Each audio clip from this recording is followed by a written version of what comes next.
नवहिना गोपीय सभयायो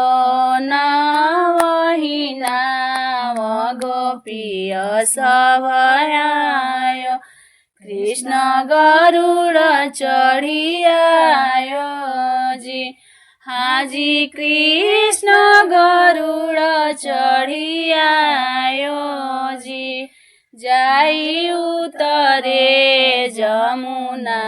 के तीरे जाई उतरे जमुना के तीरे पावनीला गइले बालुजी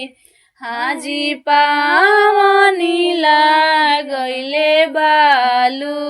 सोने के गेडुआ गंगा जल पानी अर्जुन पाव पखारी जी हाजी अर्जुन पाव पखारी जी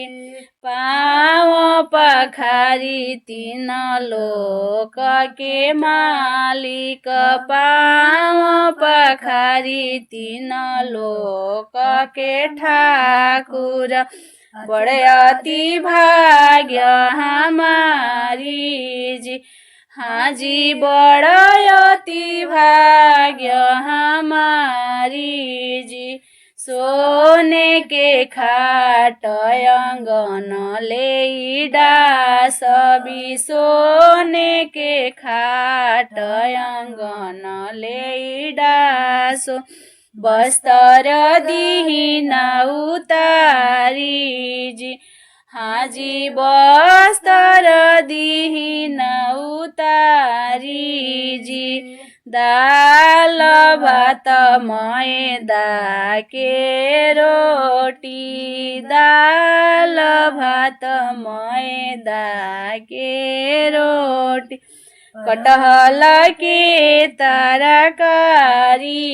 जी हाजी कटहल के तरकारी जी सोने के थाल में जेवाना परोसो सोने के थाल में जेवाना परोसो देबे सखिया सभगारी जी हाजी देबे सखिया सभगारी जी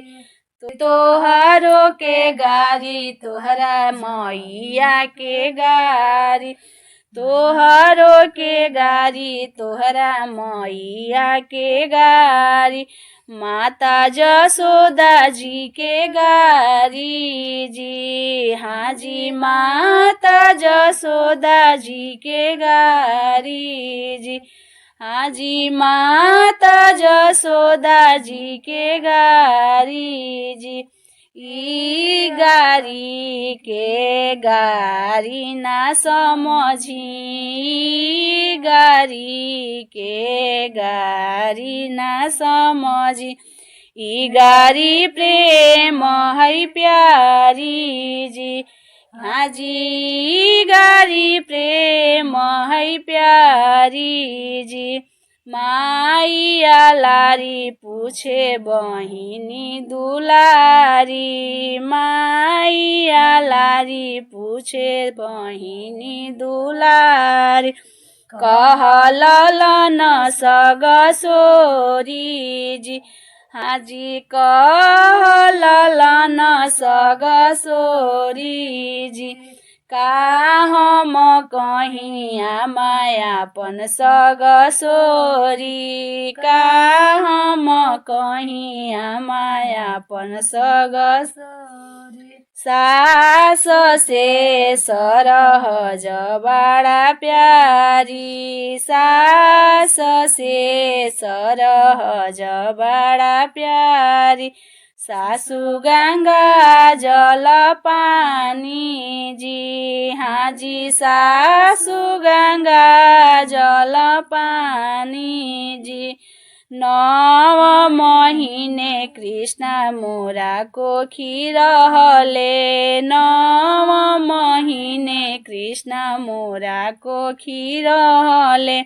कबही ना कइले बड़ाई जी, हाजी कबही ना कइले बड़ाई जी। एक कहीं राते कृष्ण गइले सगसोरी, एक कहीं राते कृष्ण गइले सगसोरी। सासू के आतना बड़ाई जी, हाजी सासू के आतना बड़ाई जी। राम दोहाई परमेश्वर की, अब ना जाई बिसगसोरी जी, हाजी अब ना जाई बिसगसोरी जी। जुगे जुगे बाढ़ो कृष्ण तोहर सगसोरी, जुगे जुगे बाढ़ो कृष्ण तोहर सगसोरी। नीति आवहूँ नीति जाहूँ जी, हाजी नीति आवहूँ नीति जाहूँ जी।